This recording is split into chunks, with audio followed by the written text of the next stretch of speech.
Welcome into Rounding the Bases, the podcast about culture and leadership with a baseball twist, presented by Enterprise Bank and Trust. Hashtag no stopping you. Enterprise Bank and Trust was founded by entrepreneurs with the core focus of serving privately owned small and medium-sized businesses who have a story to tell. Enterprise Bank's commitment is to listen, learn, and guide clients to a lifetime of financial success. Enterprise Bank, together, there's no stopping you. I'm Joel Goldberg, coming to you from the Kansas City Audiovisual Studios. They create engaging spaces. Check them out at kcab.com. I've said this many times before over the last 3+ years on this podcast that it's not really a baseball or sports podcast. However, I do believe that there's always a connection between the lessons learned in sports and business entrepreneurship. And every now and then, I will have a guest from the sports world on who generally has a really good idea of leadership. And that is the case today. And really, my guest needs no introduction. Certainly, if you're in the Kansas City area or anywhere around the country and you've ever paid attention to basketball, you know the name of Danny Manning.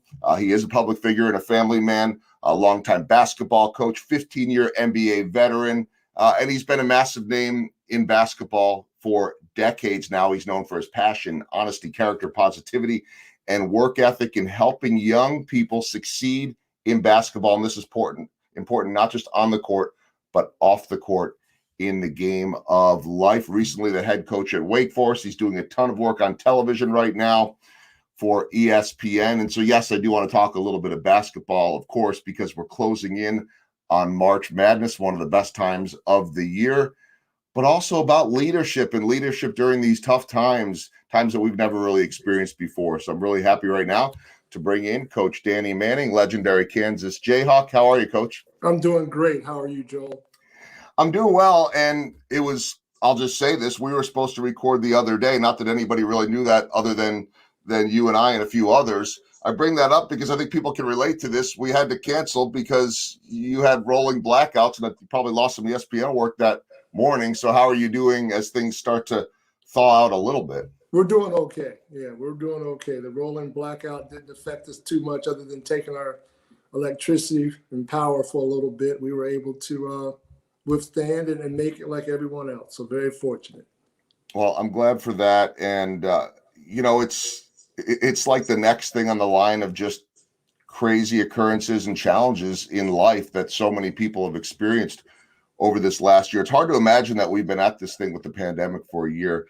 And I've talked to so many leaders about this. I mean, to me, the greatest leaders thrive when they can pick people up, lead the way during the tough times. The winning part's generally, at least in my opinion, generally easy. It's after those tough losses. It's after those big moments. So what has this last year been like for leaders, for dealing with challenges that we've never seen before? Well, I think the leaders have gone through some tough and difficult, challenging moments, to be honest with you, because speaking from the space that I was in and hope to get back in at some point, leading a group of college-age adolescents was very tough, to be honest with you, from a distance. Because, the first thing that you're setting up is you're setting up your Zoom calls, and everybody doesn't have the same setup. Everybody does not have the same type of system or bandwidth, if you will, to be on those calls. And so, and then the next thing is the middle toll that it's taking on the young people. It's just completely different. And a lot of times they're not mentally equipped to handle such difficult, challenging situations. And that's not always with your team. It might be the family dynamic, and so those are so many things that go into it. And so to me, the way that I've always tried to lead is to use my ears, use my eyes, and with my heart and go from there. And, I want to make sure that every time I come in contact with somebody that I leave them with some type of positivity or a smile on their face or some act of kindness, if you will.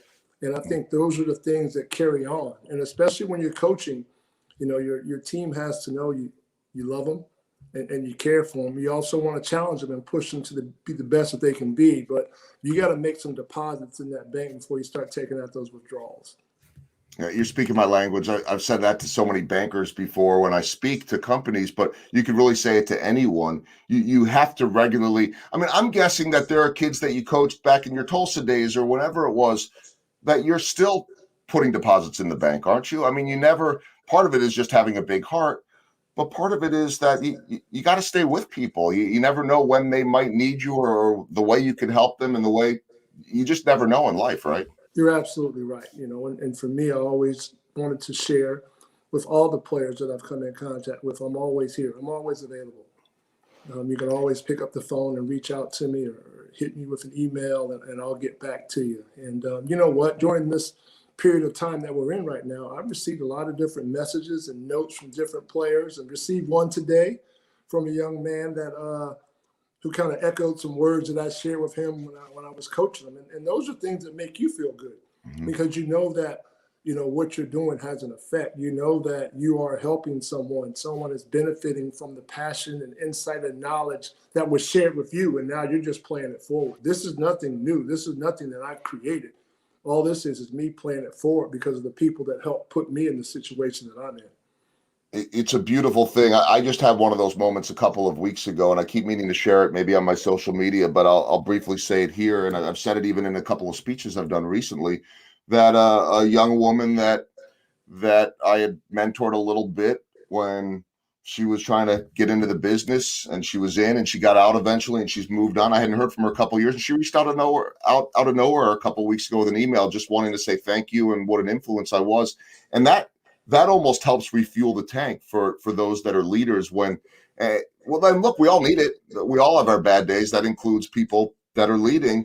When you get that validation of having paid it forward, it means so much. And I want to go back to a little something that you said, because I think it's important. We so often can label those that we're coaching, that we're leading, that we're teammates with as being the same.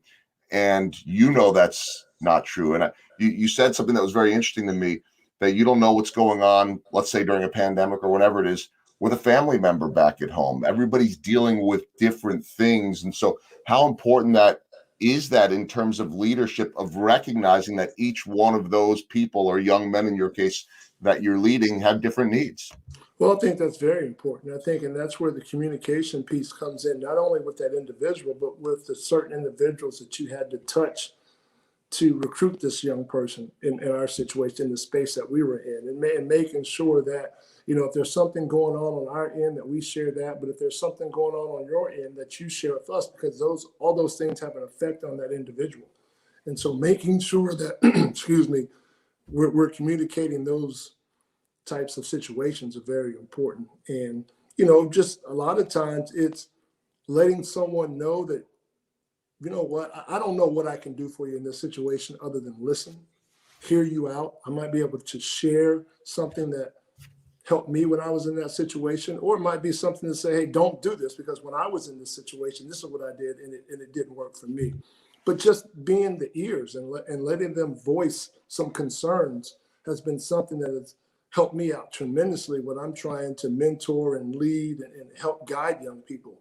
A lot of times it's, you know what, coach, you really can't do anything about this situation, but I love to share it with you because it's sitting on my heart. It's heavy on me. And once I share that information, we can move forward with it, or I can move forward without such a heavy heart or such a burden to feel loaded down. And, a lot of times it's just being able to, like I said, you listen with your ears, you listen with your eyes, and you listen with your heart, and you go from there. I think that listening piece might be the most important, certainly one of the most important in leadership, but at least in my opinion, and I'm curious yours, I think it's one of the most difficult to develop. There's almost a maturity to it, a patience to it. I recently had someone say to me that listening is the best gift you can give others. Silence is the best gift you can give yourself. But that's so much easier said than done when you've got something to say. How long, and I know that you were known as being more of a quiet leader type when you were playing anyway, but how hard is that listening aspect for a leader that may have a lot to say? It's challenging at times. A lot of the young people that we coach, when we correct them, they listen to talk. They don't necessarily listen to learn. And so for me, when I'm in those situations, I try to revert back to that mindset of I need to listen to learn and not necessarily listen to talk. Because a lot of times when I'm correcting one of my players out on the court, it's, they're antsy, they're bouncing around, they're chomping at the bit. They can't wait for me to finish what I'm saying so they can say what they want to say. And a lot of times it's like, you know what, sometimes it's not even a conversation.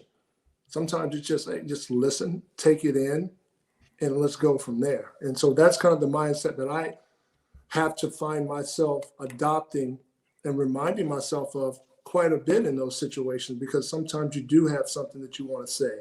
But a lot of times I'm so happy that I didn't say what was on my mind at that particular time, because as that individual continued to share and talk, it opened up a different perspective or shared a different light on the situation.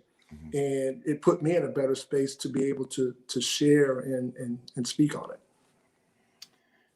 I'm curious, and I know you've been asked this a million times over your career in basketball, but how much more challenging is it for a former superstar that was the best on his teams in terms of talent and played at an elite level then in the NBA as well? How tough is it to coach when you played at a level that maybe not everybody can get to? What does that do in terms of your patience and perspective? Coaching individuals that play the sport that I played has been very challenging.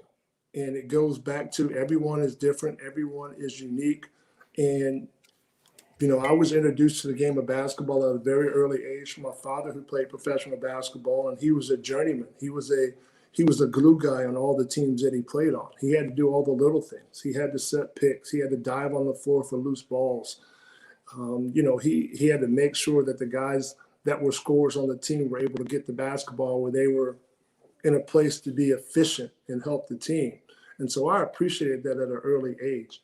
But I also know that the numbers of the game, each level that you go up becomes a little bit harder to secure a spot on that level. When you can talk about, we start out playing bitty basketball and we move up elementary school, then you move up to middle school and, junior high for me and you probably. And then they get to high school and, each level that you go up to, it becomes a little bit tougher. And I understood from my father and being around that, professional sports is tough. And I knew that no matter how many kids I coached at the collegiate level, only a handful of them were going to be talented enough and good enough and fortunate enough to play at that professional level. And so at that point in time, for me, it became about preparing kids for life. At the end of the day, it's, you're not going to be able to play basketball as long as you want. You're not going to be able to end on your terms all the time. Situations will be different. You're going to run across situations where, you know what, you're not good enough, or we don't need you, or thank you for your service. And then what?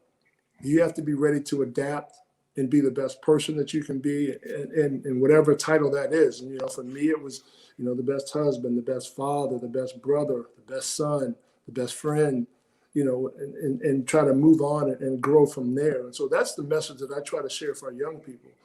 Basketball has been a great vehicle for a lot of different people, sports in general, to provide excitement, to provide some type of financial gain, but yet and still it's going to come to an end because physically you're not going to be able to keep up. And then what happens? And so many people that I played with, that I watched play all professional sports, are wrapped up in the persona of, I'm a baseball player or I'm just a basketball player.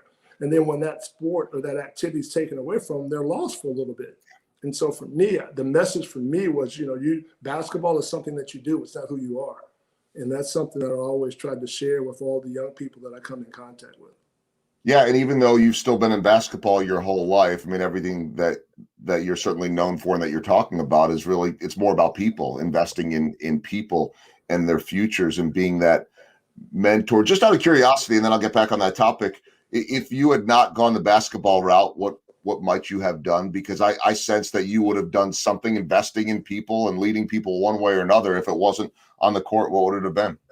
You know what? I would like to think I would have been involved in some type of teaching capacity. I don't know what level. I don't know if it would have been in the educational system or maybe at a rec center. I spent a lot of time in my informative youth years at the local rec center and spending a lot of time there every summer, every day, all day, go home, eat something and come back and hang out with my friends there. And so I enjoyed that. And I thought that was something that was very beneficial to me and all my friends that had those experiences. And that was something along the lines that I would like to do, working with the youth, teaching, giving back, helping prepare them for whatever adventures that lie ahead for all those people.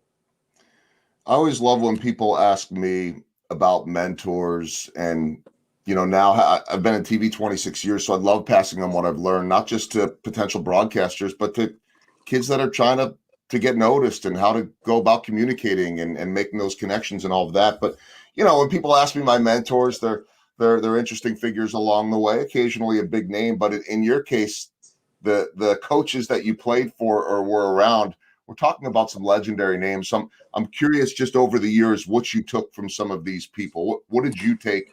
What have you taken from a Larry Brown?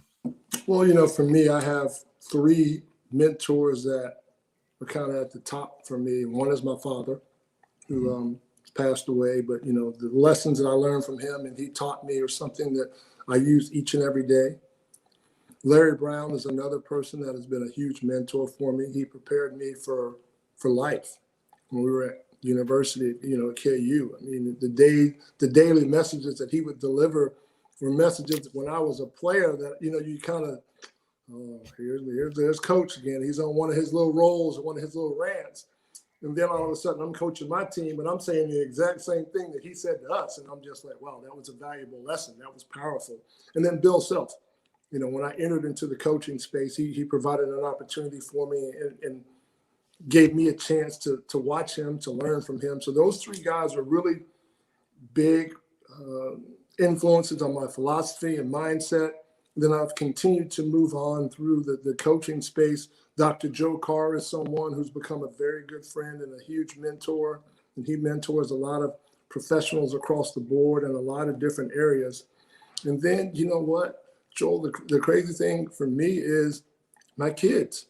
Yeah. My daughter and my son, Taylor and Evan. Those two individuals, they're young people now. They're young adults. But, my son was on my staff when I was at Wake for quite some time, and I would find myself going to him and just asking questions. Whether it's something as simple as, hey, I like this shoe. I'm thinking about making sure our team has it. And he kind of looked at me like, young guys don't like that. And it's like, what? I think that shoe looks good. He's like, no. And so, a lot of times it's, it's kind of a smack in the face. We're like, bam, wake up now. This is not, necessarily how you view it. It's how other people view it and how they think about it. And so, that's where I'm coming from with a younger voice, with a younger generation. And so, those are the people that have the biggest effect on me, along with my wife. She's a great balancing board for me. She throws things at me. She says things to me to challenge me to be a better person each and every day. So I'm very appreciative of all those people. But Joel, every coach that I ever played for has helped me in some way, shape, or fashion in my adult life. And it might be something as simple as, I didn't like this and I'm not going to incorporate it. Or I loved it and I'm going to. Or I liked it, but I want to tweak it. And, that's feeling very blessed to have those opportunities and having those situations to pull and pick from to try to put together something that fits me. So I've been very blessed. I've had a lot of wonderful people that have helped me along the way.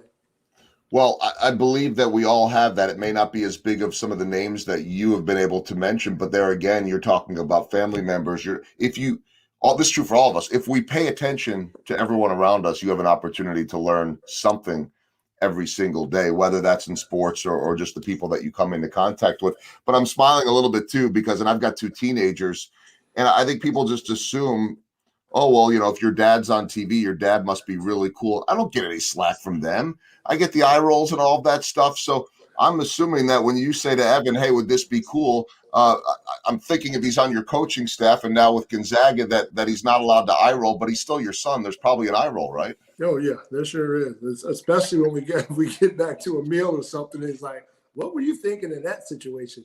But it's been really good to kind of come full circle, because when they come into the world, you want to do so much and provide and give them so many opportunities and put them in situations to be successful. And then they can use those moments to turn around, and all of a sudden the roles flip to a certain extent. They're sharing with you, they're guiding you. And that to me is always very rewarding. And that's not just with my kids, that's in general with all the people that you've come in contact with. When they're able to get at a point or be at a space where they can share the knowledge that they've attained and deliver a little bit to you to help you along the way and to help you on your journey. And, I think the biggest thing for me is trying to get the young people I come in contact with to have a grateful heart at the start of every day. I think that's a huge key, having a grateful heart. And then, you've got to find ways to learn every day. You live, you learn. You got to spend a little time in some type of thought process, whether it's, some type of meditation, and then you got to, exercise, whether it's your mind or, your thought process, your body. And so for me, those are the things that I try to do each and every day, regardless of what type of job or activity I'm involved in. So such great advice, every bit of it. Two more guys I want to ask you about, and then I'm going to move on. First is, well, both guys were legendary, or at least became legendary. But you were around Greg Popovich before he became what he is today, right? I mean, he's arguably the best coach of his generation. I've never met Pop as a sideline reporter or baseball sideline reporter, in-game reporter. I've always thought I probably am getting off a little bit easy for not having to interview Pop, but I'm very entertained by watching all of that. What did you see from a young Greg Popovich? Coach Pop, when we were at Kansas, was someone that very knowledgeable, very understanding, had a huge thirst, a hunger to get better, to learn more, to connect, to go out of his way to let you know that if there's something that you need to get off your chest, if there's something that you need to share, if there's something you need to work on, I'm available. And, it's his humor is, you're around him, you understand it, and you get to see it and experience it every day. But he was someone that brought great value to all of us during his time at Kansas, and certainly when he's been with the Spurs and the different roles that he's had in that organization and the impact that he's had on the people in that area. The game of basketball itself has been tremendous. And I'm at a better place in my world because of the time that he poured into me. And, college season is over, and, I try to go to 1 or 2 playoff games or NBA games every year, and had a chance to go see the Hawks and the Spurs play and got seats right next to the Spurs bench. And it felt like old times again, hearing him coach his team and hearing him, the interactions that he had with different players brought back a lot of fond memories. And so he's one of the best to ever do it. And he does it with a honest heart as well. And then the other one, and I got to tell you that as a student at the University of Wisconsin, my first couple of years there in the early 90s, they were terrible. And then Rashard Griffith came, and then Michael Finley came, and everything got better. Stu Jackson was the coach for a year. My senior year, Stan Van Gundy was the coach, the head coach. But I'll tell you, when Indiana rolled into town, whether I was a student or later as a television intern, I found myself watching Coach Knight more than I did the game because it was just it was a show. I don't know if that works anymore in this day and age or not, but I can tell you I did interview Coach Knight once. I worked in St. Louis, and he was is a good friend of Tony La Russa's. So he'd show up every now and then, and he agreed to do a live television interview with me. And me being totally oblivious, I must have pushed a button about some kind of hot topic at Texas Tech at the time that he had been in trouble over, and he just walked off right in the middle of the live interview. And a little humiliating. And then I thought, I'm not the feather in the cap type to say I pissed off I pissed off Bobby Knight, but that was my moment with him. One of the most fiery, successful coaches of all time, and you certainly had the experience with him in your younger years. What was that like? It was unique. I had the opportunity to try out for the 1984 Olympic team when Coach Knight was the head coach at Indiana. And, for a high school kid, in that space. Didn't have a lot of dialogue with coach, if you will. We had a couple conversations throughout the course of the tryout situation, but as I continued to move along in that basketball space, we would cross paths. And, I would cross paths with him quite a bit. And he always had encouraging things to say. He always had some type of knowledge to share with you. And, the eras that coach was coaching in, it was tough love. I grew up with tough love. And that was from my parents. That was from my father in particular. That was from all the coaches that I had. That was from a lot of different principals and assistant principals and people in authority that would want you to do well, but did it from a tough love space. And, that today is very hard to do in the college space, if you will, or any space in general. And so for me, I appreciated it. I understood it, but I also knew that in the space that I was working in, that was not something that was going to always be effective.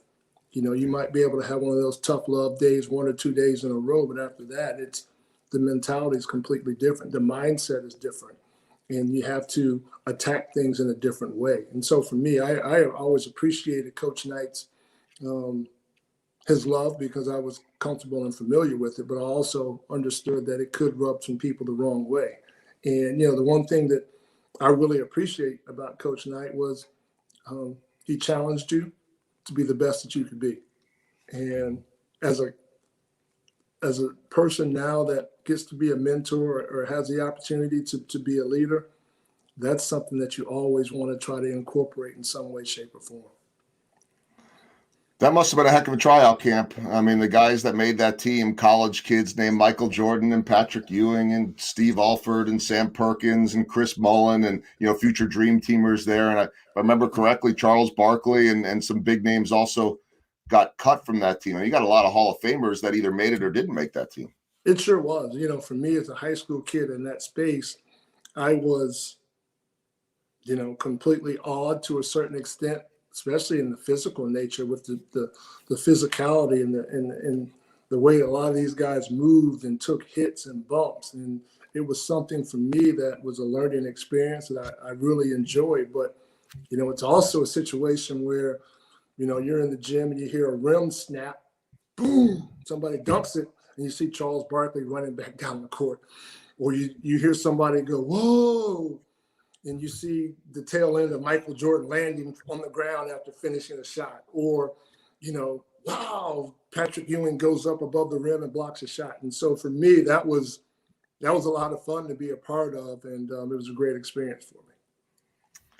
It's a trip down memory lane for me just to be able to hear those names, because that's, of course, everybody that I grew up watching as a young kid in Philadelphia and then Chicago. I mean, I went from Dr. J, Charles Barkley, to Michael Jordan, Scottie Pippen. I didn't need a whole lot more than that as an NBA fan growing up. Okay, I want to move things along so I can get you out of here. Our baseball themed questions brought to you by Kissick Construction, trusted team, reliable partner. Check them out at kissickco.com. I ask all my questions and it's generally about business, but I think for you, it could either be a big shot from your playing career, it could be something coaching, or whatever it might be. What's the biggest home run that you have hit professionally in your life?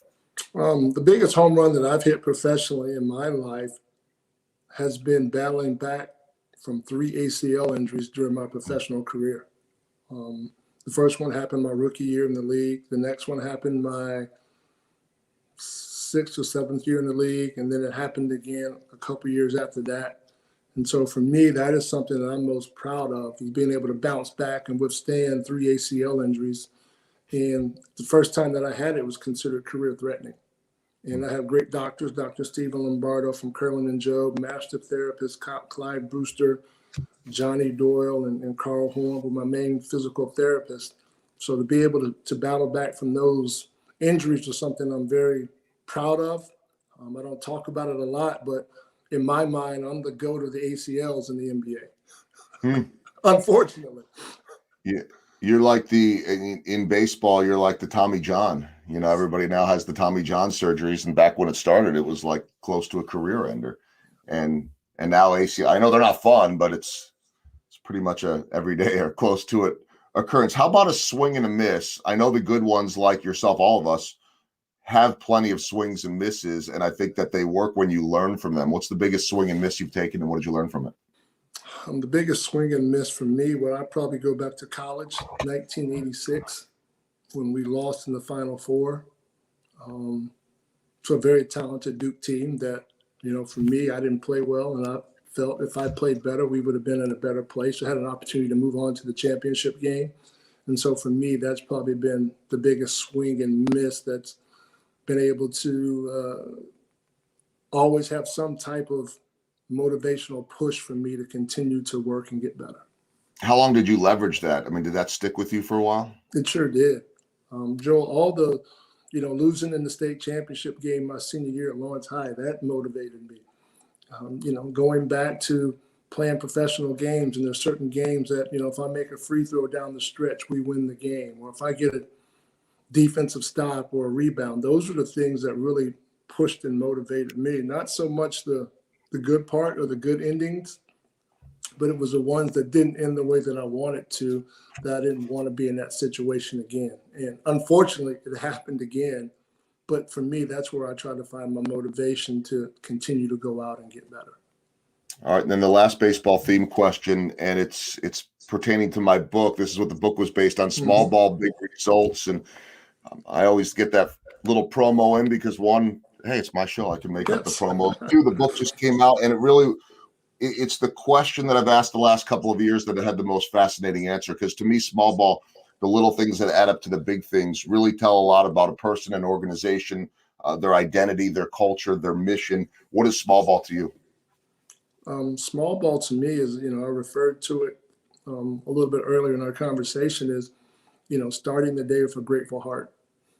And it's kind of, I take the word time and, take the T, and I'm thankful for it, and I want to make sure that I understand that every opportunity, every day is a blessing, and I just kind of go from there. Whether it's, the M is for making sure that I spend some type of space where I'm alone.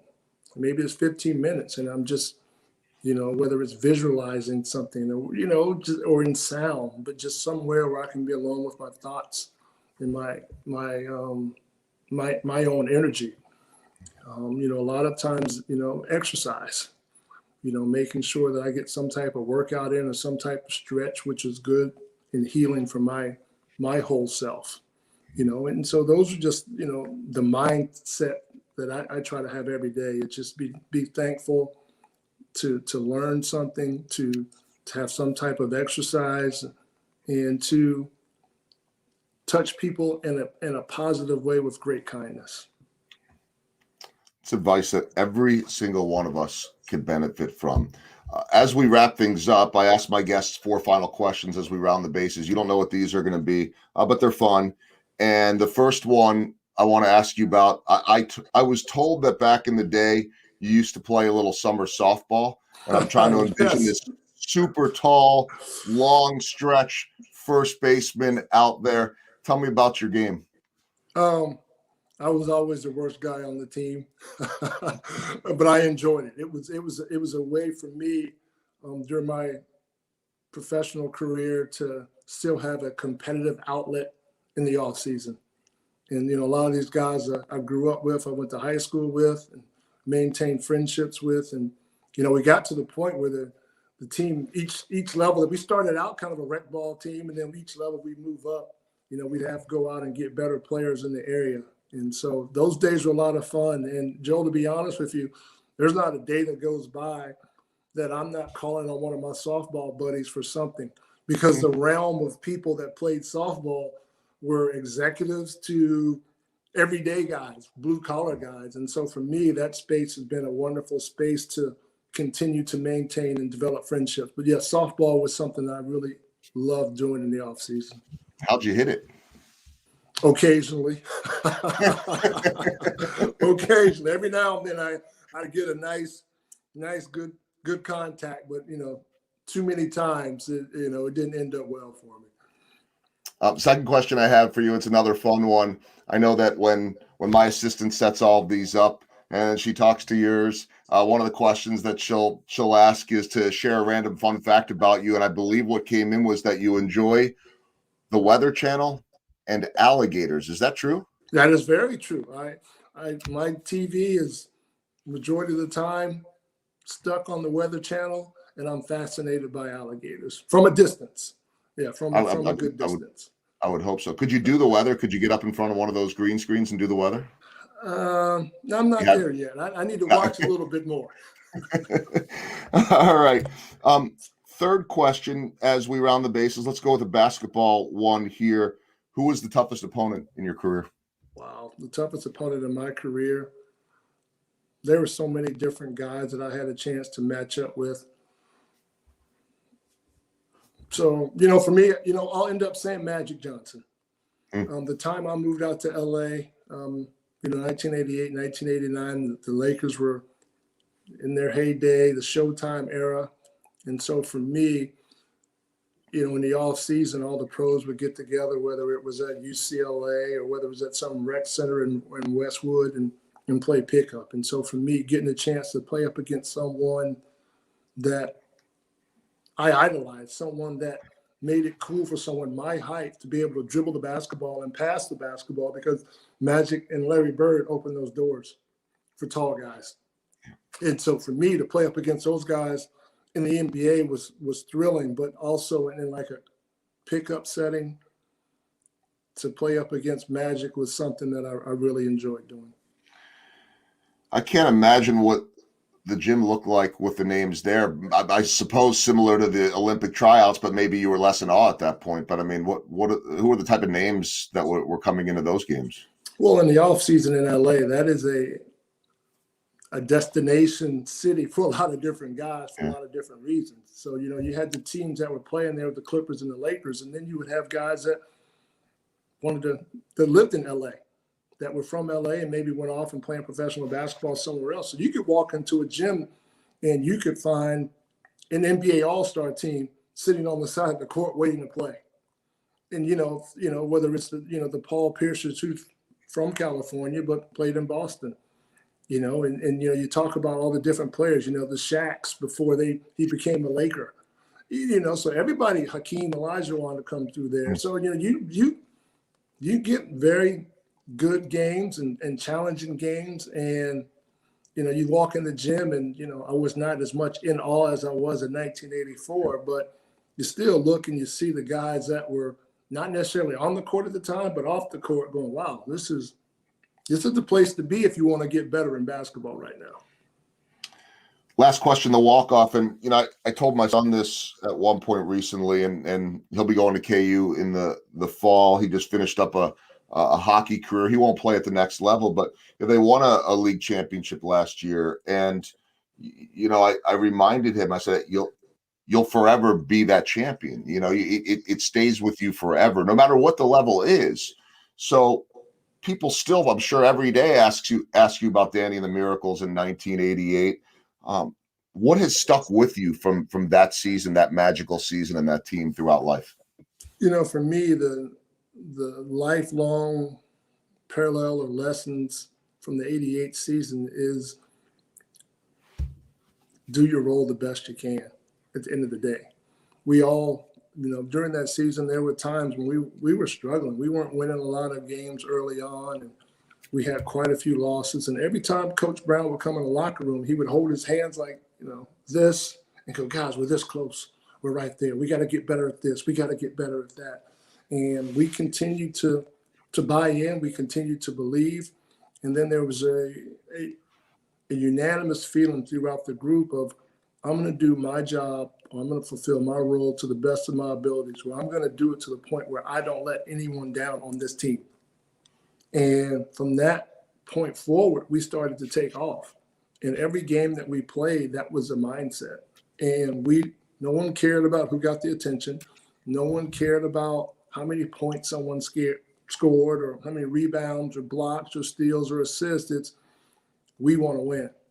And, the crazy thing about the 88 championship for me, Joel, is I didn't realize the impact that it had on me and the community until 2008.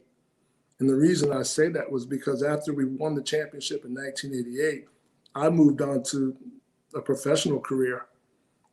And, when I was a part of Coach Self's staff and we won in 2008, and then I was around this area, I was around the community, the state, and to see the excitement, the energy, the passion that was displayed for our Jayhawk team, I reflected back to 88, like, wow, this would have been really cool to be around in 1989 to experience some of this. And so for me, just realizing, like you said, just how fortunate and blessed we are to be a part of it, and memories that you carry to this day. And it's something that every day, in some way, shape, or fashion, 88 championship comes into my frame of mind. It might not be for a second. It might be for a little bit longer, depending on the day, but it's something I'm very thankful for. Well, it's a memory that, and I didn't grow up here.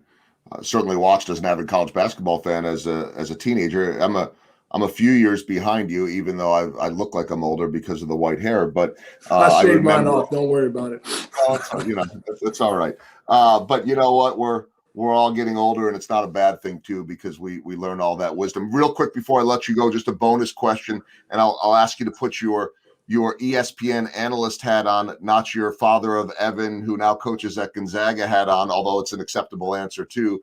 If you had to pick right now as we roll into March Madness, who's the most dangerous team in the country? I would say, it probably is Gonzaga, right? I would probably say Gonzaga. And the reason that I would say it is just because I think they have a chance to move into the postseason play, not having been as stretched out as some of the other teams. I think Baylor's a terrific ball team. I think they can beat you from the perimeter. They can beat you from the inside with their effort and energy. But I just think that the road in the Big 12 is going to be really challenging. And that's not a knock. I think the conference that Gonzaga plays in, every night they catch everybody's best shot. That is the homecoming game, if you will. Every time you play the Bulldogs, knowing where they're ranked on that side of the country, they catch everybody's best shot. But, I watched this team in KU more than anybody. And, the way that they're able to do it and the consistency that they do it with night in and night out is very impressive. And this is not a bias. Son coaches at Gonzaga, they're number one in the polls. They've been there all year, so there's a reason for it. Baylor's right behind them. And I'll just throw in, and I'm not the expert, that we'll see what happens with COVID too. There's this X factor lingering over every team and athletes and programs every single day that we've never seen before. And so first and foremost, hopefully everybody stays healthy and we get to experience one of the great, now I think, American pastimes. I mean, we always talk about baseball being the American pastime. I remember as a kid, in the Walkman days or whatever it was, we'd have the little Walkmans, and I'd be sneaking the earpiece through my ear, the cable. I hope my kids aren't watching this, and listening to NCAA tournament games, in the middle of class, because I couldn't wait to get home and watch March Madness. And I might have been watching one of your games, who knows, back in '88 or before that. So for people that want to know more, and obviously you know plenty about Danny Manning, but you can go to the website dmanbasketball.com. Also on Twitter and Instagram, it is Coach D Manning. And a quick shout out to my sponsors, Kansas City Audio Visual, Kissick Construction, and Enterprise Bank and Trust. Businesses often come to Enterprise Bank because they demand and frankly are worthy of more than the status quo and need a local partner who understands their business. Coach Danny Manning, really appreciate the time, the lessons in leadership, in investing in people and mentorship, and a little bit of basketball and a little bit about softball in there as well. Continued health, stay safe, and really appreciate the visit. And we hope, and I'm sure at some point, that we see you back on the basketball court coaching soon as well. Joel, thank you very much, and have a wonderful day. All right, great to visit with Danny Manning, the legendary KU star and longtime basketball coach. I'm Joel Goldberg. Hope to catch you next time on Rounding the Bases.